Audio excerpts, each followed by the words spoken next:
Folks, welcome back. In 2022, Rudy, here to talk about it reinforces you cannot predict the future. Nobody can, no matter how nice your Taco Chalupa party pack is, you cannot predict the future.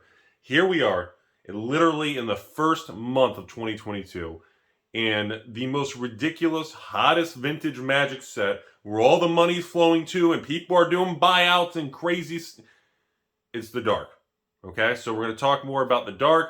Been getting more and more messages. Rudy, my friends and I we watch your channel and you're the reason we got expensive cards. And I said, you're welcome. No charge for the hug.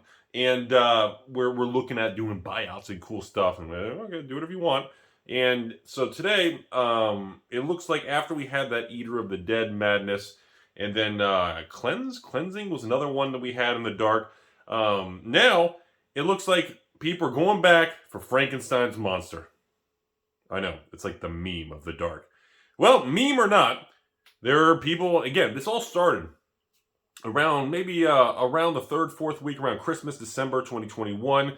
Moving, I don't know if people were using maybe online cash back or those promos and things between the big websites. Not really sure what sparked it. It kind of feels like this is kind of premeditated, where a lot of these people were like, you know, people have been waiting and watching, and where can we park money? What's an old set that hasn't moved crazy price? Where's there still opportunity? And I think kind of the Dark seems to be where people are comfortable with. So as of right now, I've been checking the Dark every probably about 2-3 days right now since I did the last video, and there is just movement all over the place.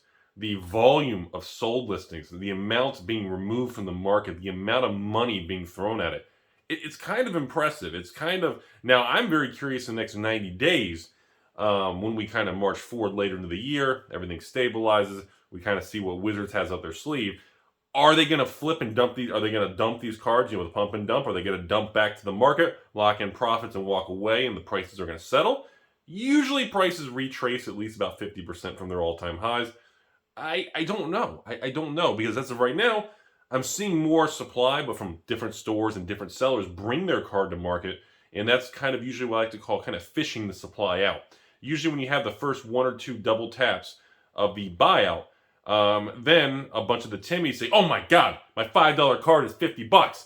And they dig through their stuff. They find their 2 copies. They put it on TCG Player eBay for $40 and they sell it. So additional supply comes to market. So the $20 card spikes to $50, $60. A few people go, holy crap, I got free tendies. They find their cards, put them on eBay for $40 to $45. They're happy because they locked in their profit. But it lures, it fishes, it kind of bait and switches, not really switch, it kind of baits a lot of that hidden supply to come to market. Now, a lot of times, this usually it's risky, because people who want to do that, many times they jump the gun too soon. We see this in a lot of cards over the years. When the slightest uptick, people are just begging to get out.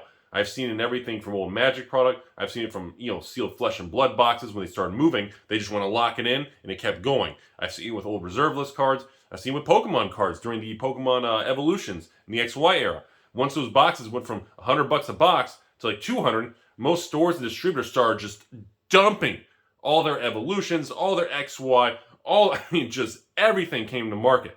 And unfortunately, the demand was so intense, it gobbled it up and kept going way, way, way, way, way higher. And most people who even sat on the product didn't actually get to realize the gains in the XY Pokemon era. So, back to the Dark here.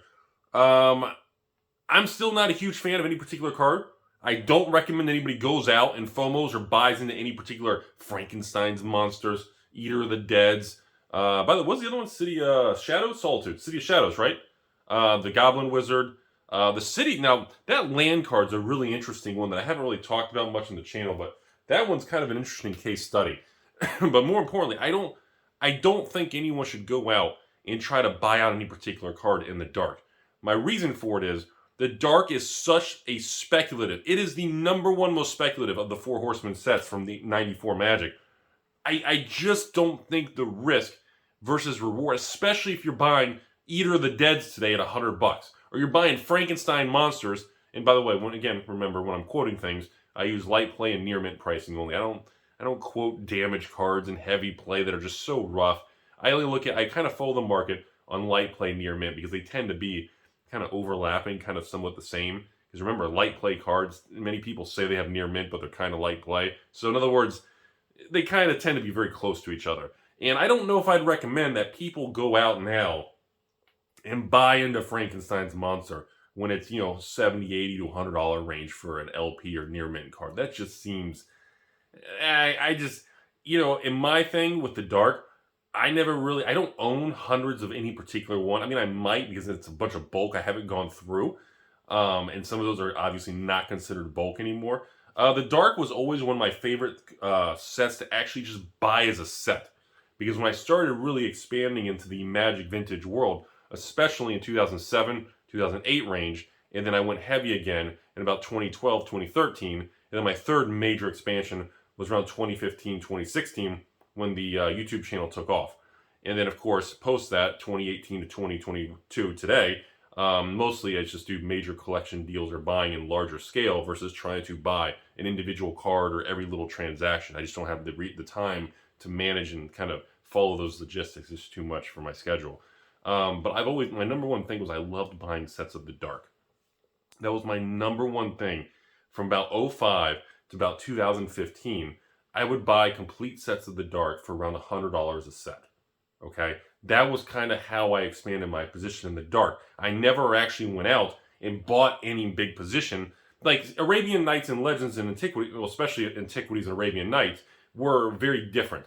I single-handedly went after as many of those as possible from about 2012 all the way to 2017. I was just relentlessly, anything that I felt was below, even 5-10% below market, I just bought as much as possible.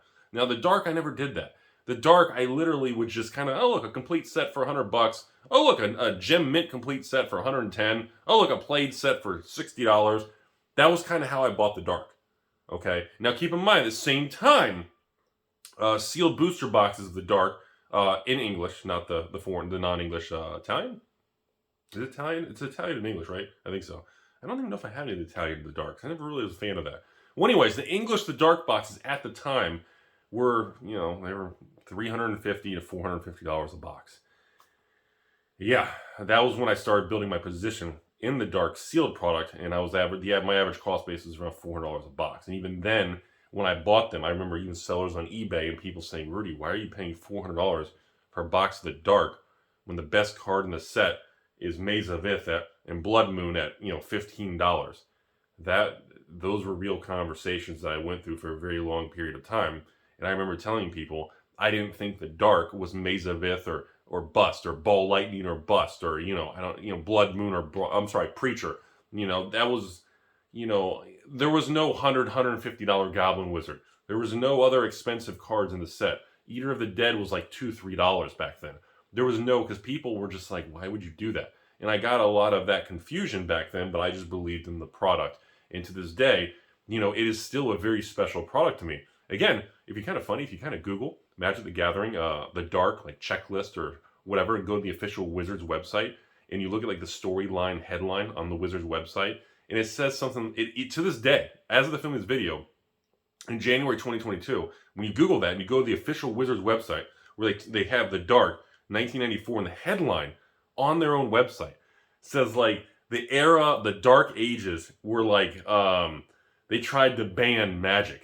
And of course, there's a little wordplay there, in my opinion. You know, it was, you know, again, banning magic was the whole burn the witches and evil thing, which is part of the themes of the set. But it's kind of funny because when we hit that 94, when we moved into 95 to 96, 97, that was when a lot of the Magic the Gathering in the 90s was evil, satanic, and they tried to literally ban magic.